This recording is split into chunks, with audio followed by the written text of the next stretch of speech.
Welcome to Not Milk Never Milk. Subscribe if you're lactose intolerant.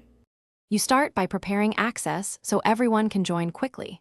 Open your experience settings and set the access to public or choose the group you want. This makes discovery immediate.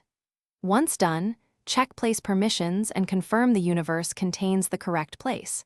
Make sure server capacity is high enough for peak players and decide if you need VIP servers.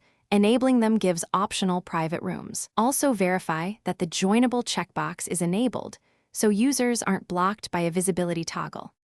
Next, configure how players actually join your session. You should enable teleport service and team creation so players can be moved or grouped reliably. Use teleport async for stable transfers. Then wire messaging service or bindable events to send invites across servers. This ensures cross-server joins work. Build a simple in-game UI with join buttons, server lists, and optional QR or link share. That helps users find the correct instance. Make sure permission checks run server-side to prevent unauthorized teleports. To finish, you test and finalize the setup so joining is reliable for everyone.